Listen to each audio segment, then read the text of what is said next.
존 웨슬리의 설교. 영원에 대하여 온 이터너티. 해설. 웨슬리는 이 설교를 통해서 신앙의 근본에 대해 다시 한번 밝혀주고 있다. 첫 번째로 하나님만이 영원하시며 그러기에 하나님은 언제나 임마누엘의 하나님이시다. 두 번째로 영원의 파편에 불과한 이 시간과 공간은 언젠가는 끝나고 그 마지막 때의 인간은 영원한 행복과 영원한 불행의 갈림길에서 갈리게 된다. 이때 영원하신 하나님을 사랑하여 그렇게 산 자들은 영원한 행복의 길로 들어서고 찰나적인 세상 것을 사랑하며 산 자들은 영원한 불행 속으로 떨어진다. 세 번째로 자연 상태의 인간은 영원을 볼 수 없지만 오직 믿음으로 우리는 영원을 알 수 있으며 그 속에서 살 수 있다. 네 번째로 영원과 찰나의 구분은 인간의 것이며 하나님에게는 찰나 속에 영원이 있고 영원 속에 찰나가 있다. 다섯 번째로 하나님은 찰나의 삶을 살아가는 인간을 사랑하신다. 아무리 하찮고 보잘것없어 보이는 인간도 잊지 않으시고 영원한 행복으로 초대하신다. 웨슬리는 영원에 대한 인식론적 질문으로 설교를 시작한다. 여기서 그는 유한이 무한을 알 수 없듯이 인간은 영원을 모른다고 한다. 그러나 하나님은 인간을 영원 속에 참여시키기 위해서 영원을 알게 해주시는데 그 근거는 믿음이며 믿음을 통해서 인간은 영원을 알고 영원한 행복을 선택할 수 있다고 웨슬리는 주장한다. 이러한 점에서 웨슬리는 안셀무스의 위대한 명제인 알고 싶으냐? 그럼 믿어라.를 반복하고 있는 셈이다. 여기서 암은 지적인 것이 아니라 윤리적인 것으로 이것을 통해서 우리는 자신의 삶을 결정짓는다. 믿음은 또한 키르케고르처럼 이것이냐 저것이냐라는 실존적인 선택을 의미한다. 즉 하나님이냐 세상이냐를 선택하는 능력이 믿음 속에 있다. 그러나 웨슬리에게서 하나님을 선택하는 것은 세상을 버리는 것이 아니라 세상 속에 있는 하나님의 것을 사랑하게 만들어준다. 그래서 우리는 먼 미래를 사랑하는 것이 아니라 바로 지금 여기에 있는 하나님의 사랑을 사랑할 수 있게 한다. 웨슬리는 이 설교를 통해서 우리가 찰나의 세계 속에 있지만 늘 영원의 삶을 살아가도록 도와주고 있다. 성서 본문. 영원부터 영원까지 주는 하나님이 신이이다. 시편 90편 2절. 설교문. 나는 영원이라는 무척이나 어려운 주제를 조심스럽게 이야기해 보려고 합니다. 과연 우리는 어떻게 영원을 이해할 수 있을까요? 영원은 매우 큰 것이어서 인간의 작은 생각으로는 제대로 이해할 수 없습니다. 영원과 비슷하게 우리가 이해할 수 없는 것이 또 있습니다. 그것은 공간의 광대입니다. 광대는 영원과 연관성을 갖고 있습니다. 비물질적이지만 광대한 공간은 비물질적인 시간의 연속과 비교할 수 있습니다. 그러면 광대는 무엇을 뜻할까요? 그것은 끝이 없는 공간을 의미합니다. 그렇다면 영원은 무엇을 뜻할까요? 그것은 끝이 없는 시간의 연속을 의미합니다. 영원은 일반적으로 두 부분으로 나누어서 생각해 볼 수 있습니다. 현재를 기준으로 전 영원과 후 영원입니다. 쉬운 말로 표현하면 과거의 영원과 미래의 영원입니다. 이러한 것을 알려주는 성경 구절이 있습니다. 영원부터 주는 하나님이시다. 에서의 영원은 과거의 영원을 의미하고 영원까지 주는 하나님이시다. 에서의 영원은 미래의 영원을 의미합니다.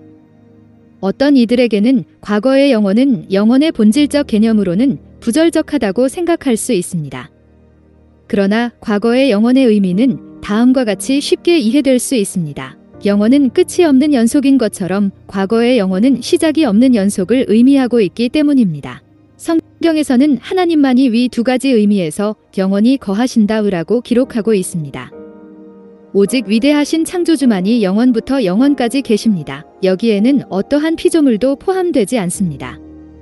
하나님의 연속만이 처음이 없는 것처럼 끝도 있을 수 없습니다. 이러한 점을 고려한다면 영원은 하나님이 우리와 함께 하신다는 임마누엘을 의미합니다. 시간이 시작되기 전부터 영광의 관을 쓰신 성자 하나님을 경배하라. 영원의 절반 동안 주님은 왕좌에 계셨네. 그리고 또한 시간이 끝날 때까지 영광의 관을 쓰신 성자 하나님을 경배하라. 완전한 영원 동안 성부 하나님은 왕좌에 계셨네. 시간이 시작되기 전, 그렇다면 여기서 시간은 무엇을 의미하는 걸까요?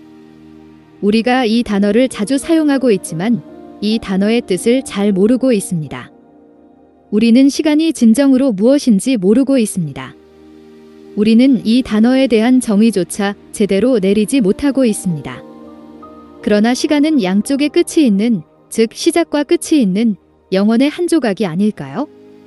시간은 세상이 시작되었을 때 시작된 연속의 한 부분으로 세상이 끝날 때까지 유지되고 세상이 끝날 때에 이것도 끝나는 것이 아닐까요? 무한히 이어지는 연속의 한 파편인 시간은 해와 달의 순환 주기에 의해서 측량되며 말하자면 과거의 영혼과 미래의 영혼 사이에 놓여 있는 것입니다. 그러나 하늘과 땅이 위대한 하얀 왕좌에 앉아 계신 하나님의 면전으로부터 떠나는 순간 시간은 더 이상 존재하지 않게 될 것이며 영혼의 바닷속으로 가라앉게 될 것입니다. 죽음을 피할 수 없는 하루살이와 같은 인생이 무슨 방법으로 영혼에 대한 개념을 가질 수 있을까요? 자연 안에서 어떤 것으로 영혼을 설명할 수 있을까요? 영혼과 유사성을 가질 수 있는 것으로 어떤 것이 있을까요? 어떤 유사물이 영혼과 비교될 수 있을까요? 끝없는 연속과 끝없는 공간 사이에 어떤 유비가 존재하고 있지는 않을까요? 무한한 영이신 위대한 창조주는 무한한 연속과 무한한 공간에 거하십니다. 나는 천지에 충만하지 아니하냐라고 말씀하신 것처럼 이것은 오직 하나님만의 특권 중 하나입니다. 그렇습니다. 모든 창조의 영역만 아니라 무한한 모든 영역에 하나님은 충만하십니다. 많은 인간의 후손이 다음과 같이 말할 것입니다. 좁은 길목 땅 위에 무한한 두 바다 사이에 안전하며 두려움을 느끼지 않는 채로에 내가 서 있다. 시간의 한 정점에서, 공간의 한 점에서 나를 천국으로 보내주든지 아니면 나를 지옥에 갇혀있게 하소서. 그러나 이 무한한 바다 중 하나를 떠나서 시작도 없이 연속만 있는 영원하신 성부 하나님에게로 가기 위해서 우리는 우리의 생각을 끝없는 연속에 몰두해야 합니다. 이것을 통해서 위대한 창조주는 인간과 소통하십니다. 하나님은 은혜롭게도 수없이 많은 피조물을 끝없는 연속의 참여자로 만드시기를 좋아하십니다. 하나님은 끝없는 연속을 죽지 않는 천사들과 천사장들과 천국에 있는 죽지 않는 모든 이에게 주셨습니다. 이들이 하나님의 목전에서 영원히 거하면서 하나님의 영광을 찬양하도록 하셨습니다. 또한 흙집에 살고 있는 땅의 인간들에게 영원한 연속에 참여하도록 하셨습니다. 인간의 육체는 하루살이 앞에서라도 무너집니다. 그러나 그들의 영혼은 죽지 않을 것입니다. 이것은 옛 기록자의 말처럼 하나님이 당신의 영혼의 모습을 따라 진간을 만드셨기 때문입니다. 이것은 진정으로 모든 영은 불멸의 옷을 입었다고 믿는 이유입니다. 그리고 모든 영은 내적으로 부패되지 않으며 외적인 폭력에 의해서 망가지지도 않습니다. 아마도 우리 물질도 어떤 의미에서 영원한 것이 아닌가 라는 보다 깊은 질문을 해볼 수 있습니다. 그러나 분명한 것은 고대 또는 현대의 분별력 없는 철학자들이 생각하는 것처럼 물질은 결코 시간 전부터 영원한 것은 아닙니다. 이 세상에는 어떤 것도 영원에 거하는 것은 없습니다. 만약에 그런 존재가 있다면 그것은 신임에 틀림없습니다. 그리고 그 신은 오직 하나뿐이어야 합니다. 왜냐하면 두 개의 영혼 또는 두 분의 신이 존재하는 것은 불가능하기 때문입니다. 위대한 하나님 이외에 어떠한 것도 영원부터 존재할 수 없습니다. 그러나 시간 전에는 어떤 것도 영원한 것은 없었지만 시간 후에는 모든 피조물은 영원할 수 있다고 생각하는 것이 부조리한 것은 아닙니다. 모든 물질은 계속적으로 수천 개의 다른 형태로 변화하고 있습니다. 물질은 변화할 수 있습니다. 그리고 이 변화를 한 물질의 소멸이라고 보는 것은 그리 현명하지 않습니다. 물질은 비록 무수히 다른 형태를 갖게 되지만 그 본질은 같은 것으로 그대로 남아있게 됩니다. 물질의 어떤 부분은 그것이 원래 형성된 원자 형태로 분해될 수도 있습니다. 그런데 우리는 이 원자가 소멸될 것이라고 믿어야만 하는 무슨 이유가 있습니까? 전능하신 창조주의 무제약적 권능 없이는 그런 일은 결코 일어나지 않습니다. 창조주는 그가 만든 피조물을 되돌릴 수 있는 능력을 행사할 수 있습니다. 되돌리는 일에서도 하나님은 긴생이 아니시니 후회가 없으십니다. 참으로 하늘 아래 있는 모든 피조물은 지금 우리가 쉽게 설명할 수 있는 형태로 계속해서 변하고 변해온 것입니다. 최근 발견하여 분명하게 보이게 된 것은 변화를 가능하게 하는 꺼지지 않는 변화의 불이 창조의 모든 부분에 들어있다는 것입니다. 이 불은 실제로 모든 것을 탐욕스럽게 먹어치워 버립니다. 이것은 보편적 용액으로서 해 아래 있는 모든 것을 녹여버립니다. 이것의 힘은 가장 강하고 단단한 물체조차 녹여버립니다. 위대한 베이컨경이 실험을 통해서 이것을 증명하였습니다. 심지어 금강석도 고열을 받으면 재로 변할 수 있고 심지어 더 높은 고열로 금강석을 완전히 태워버릴 수도 있습니다. 바로 이 불은 하늘의 것들도 녹여버릴 수 있습니다. 성경이 물질이 뜨거운 불에 풀어진다고 한 것입니다. 그러나 그들이 단지 풀어지는 것이지 파괴되는 것은 아닙니다. 그들은 녹는 것이지 소멸되는 것은 아닙니다. 비록 그들이 현재 형태를 잃어버릴지라도 그들의 입자는 계속해서 존재합니다. 이렇게 물질의 원자는 다른 형태로 영원히 남아있게 됩니다. 그러나 우리는 이러한 영혼을 어떻게 탐구해야만 합니까? 인간의 이해의 대상이 될 수 없는 이 난해한 주제를 어떻게 이해할 수 있을까요? 어떤 것이 이것과 유사성을 띌 수 있을까요? 어떻게 영혼은 무한히 모든 것을 초월하는지요? 어떠한 유한한 것이 무한한 것과 비교 대상이 될 수 있을까요? 나이가 오랜 참나무, 고대의 성, 트라야누스 황제의 승전비가 비교될까요? 폼페이 원형극장의 오래됨이나 로마의 유물보다 아마도 오래된 토스카나 항아리의 오래됨, 또 3000년 넘게 존재하는 이집트 피라미드의 오래됨이란 무엇인가요? 영혼에 비교할 때에 이들의 오래됨은 아무것도 아닌 것처럼 사라져버립니다. 그럼 홍수 이후로 계속 남아있는 비유적으로 말한 영원한 산의 오래됨이란 무엇인가요? 영혼과 비교하면 아무 의미 없는 것에 불과합니다. 좀 더 나아가면 천사장 미카엘이 태어나서부터 그가 마지막 순간에 나팔을 불도록 명령받을 때까지, 그리고 천상의 저 높은 곳에서 호령소리로 일어나라 죽은 자들이여 와서 심판받으라 할 때까지의 오래됨을 고려해봅시다. 이것도 측량할 수 없는 영혼에 비교한다면 한순간이며 한 점이며 아무것도 아니지 않습니까? 여기에 산이 생기기 전, 땅과 세계도 조성되기 전에 수백만 년을 더해도 또 수백만의 수백만 년을 더해도 과거로서의 영혼과 비교한다면 이 모든 것은 무엇일까요? 이것은 거대한 대양의 물 한 방울보다 무한히 작은 것이 아닐까요? 그렇습니다. 영혼에 비교한다면 수백만 년의 세월은 하루보다, 아니 한 시간보다, 아니 한순간보다 측정할 수 없을 만큼이나 작은 것입니다. 수억 년을 거슬러 올라간들 영혼의 시작점 근처에도 도달하지 못합니다. 우리가 미래의 영혼에 대한 개념을 형성화할 수 있을까요? 이렇게 하기 위해서는 우리가 친숙한 것의 수명을 비교해 보아야 합니다. 하루살이는 저녁 6시부터 자정까지 6시간만 살 수 있습니다. 60년 또는 80년을 사는 인간과 비교하면 짧은 수명입니다.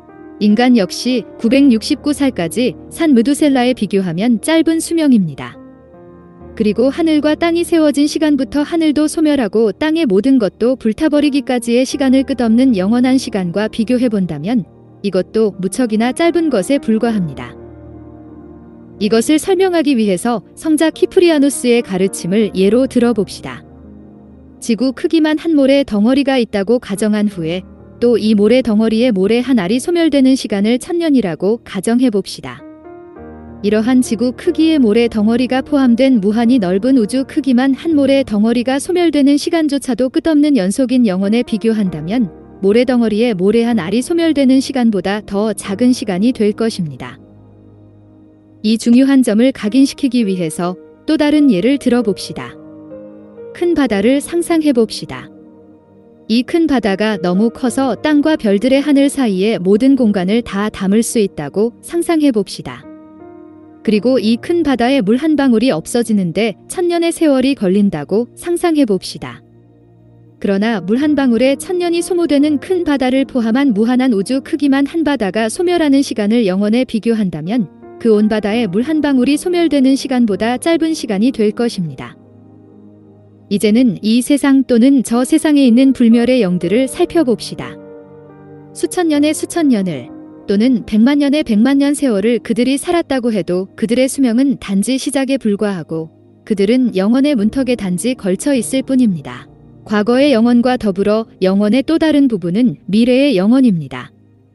이것은 말할 수 없이 중요한 영혼입니다. 왜냐하면 불멸의 영들이 마주해야 할 미래의 영혼은 행복한 영혼이거나 비참한 영혼 중 하나이기 때문입니다.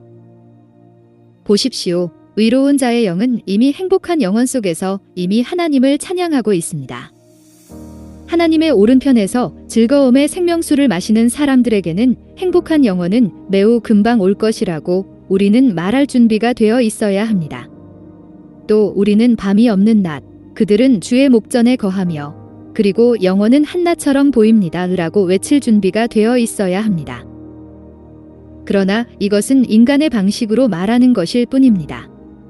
왜냐하면 길고 짜름의 측량은 끝이 있는 시간에만 적용되는 것이지 끝이 없는 연속에는 적용할 수 없기 때문입니다.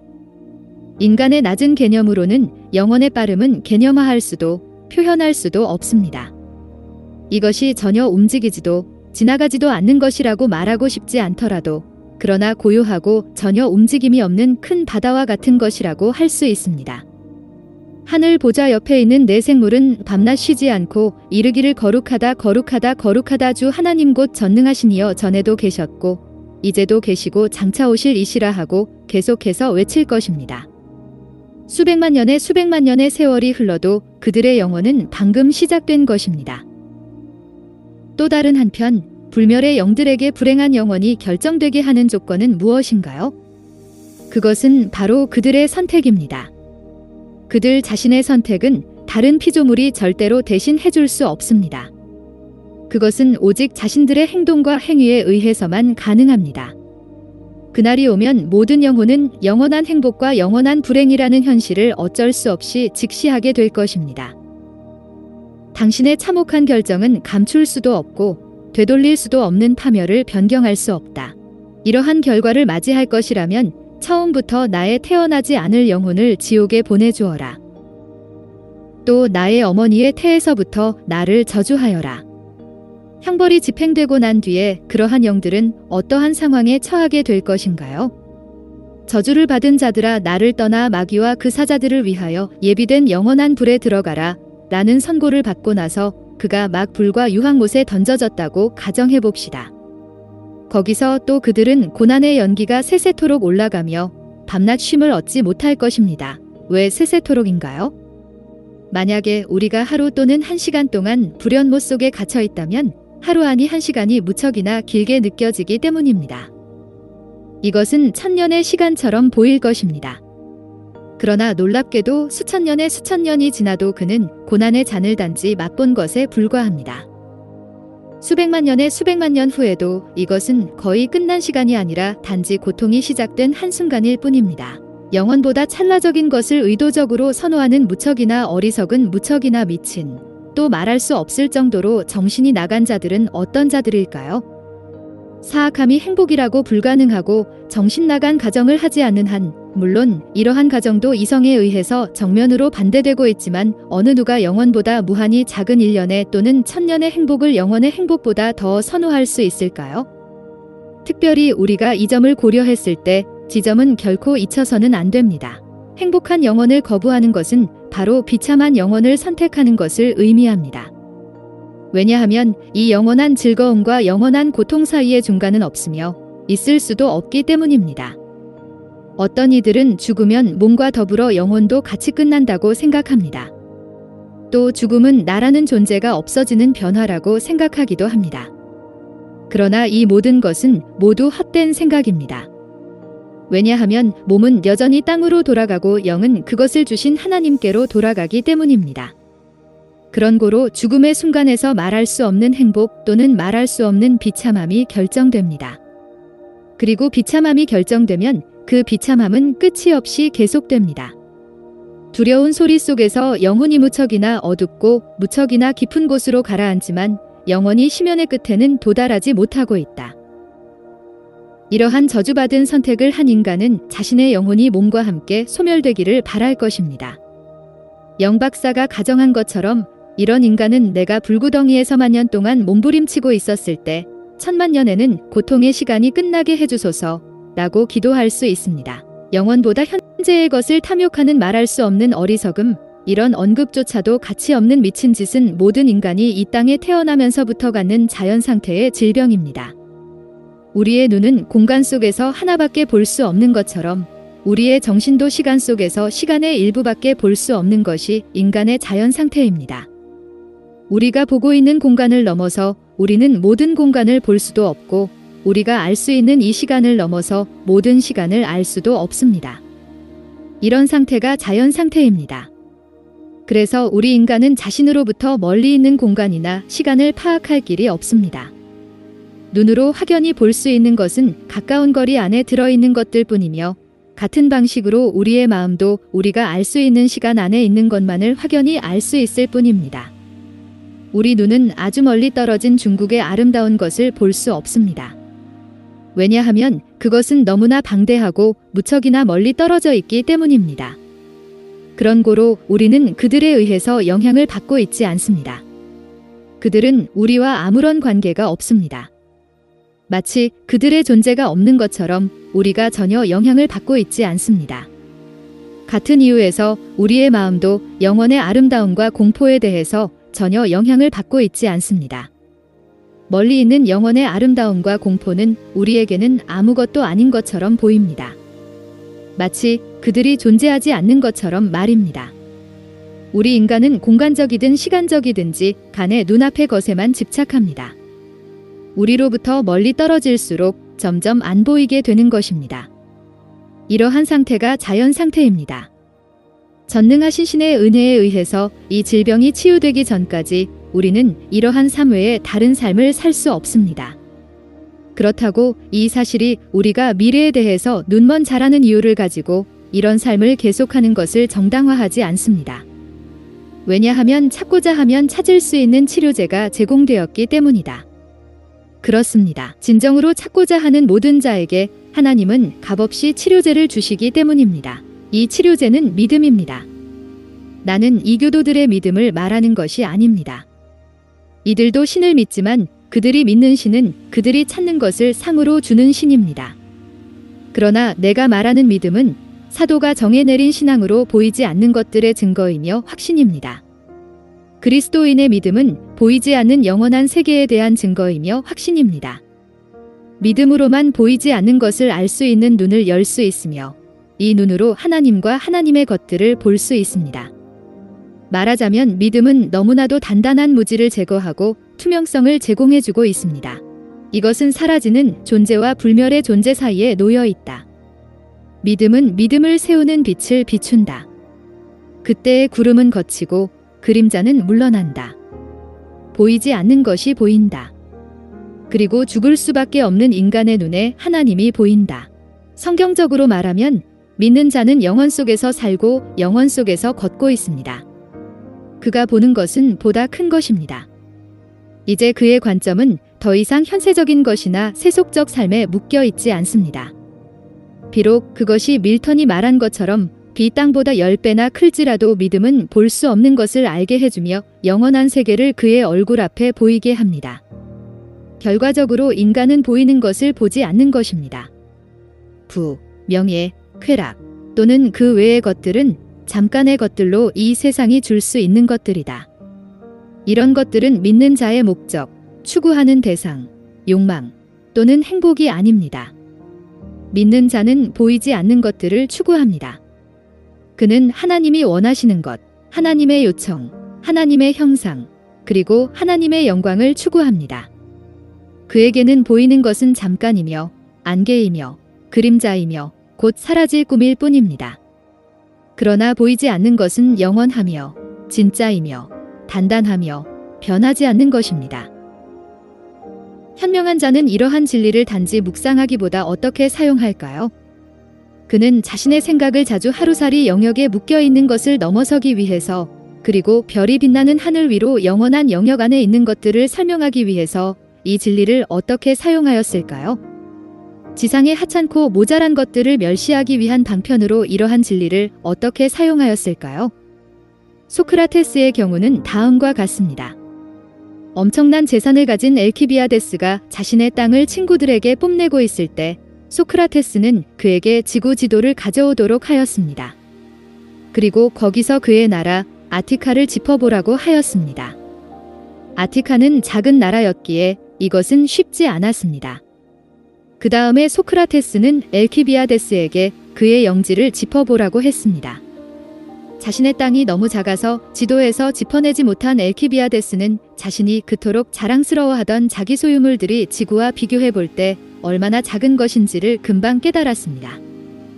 영혼에 관한 진리를 이 예시가 잘 설명해주고 있습니다.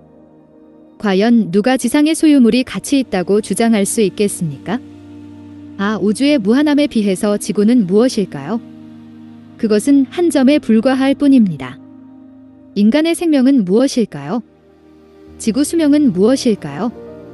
영원에 비교한다면 이것들은 단지 시간의 매우 작은 점일 뿐입니다. 이 점을 생각하여야 합니다.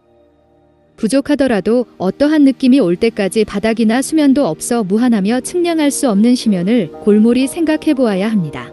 말하자면 영원 그 자체는 매우 광대하고 놀라운 것으로서 우리의 생각을 압도하고 있습니다. 그리고 이 영혼은 행복한 영혼이거나 아니면 비참한 영혼일 수밖에 없습니다. 영혼은 영원한 축복이거나 영원한 고통입니다. 영혼은 불변의 행복이거나 불변의 비참함입니다.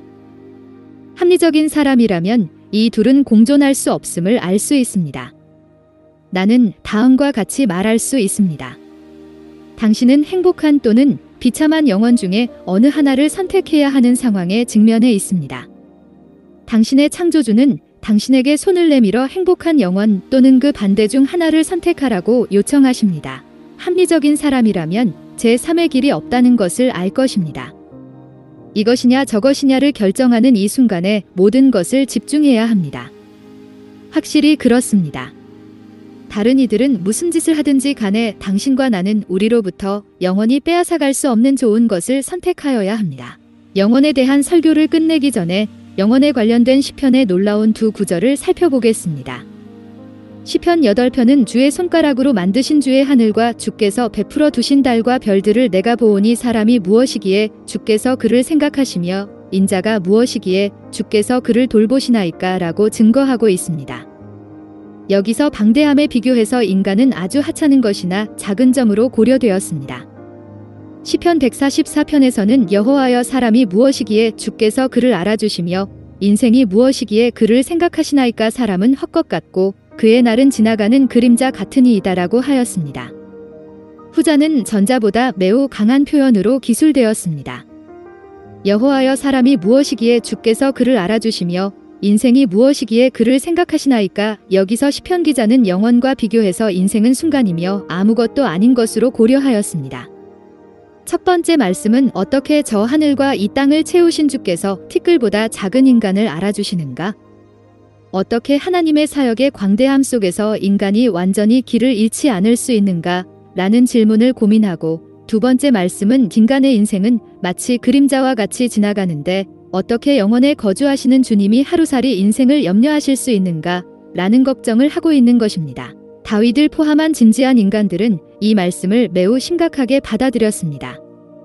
온 우주와 영혼을 품고 계시는 주님이 아주 작은 인간을 잊으실까 봐두려운 것입니다.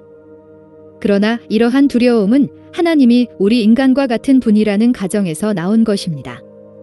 인간은 무한한 우주와 무한한 시간을 고려하고 있다면 그 앞에 아무것도 아닌 것에는 전혀 신경 쓰지 않기 때문입니다. 그러나 하나님은 인간이 아니십니다.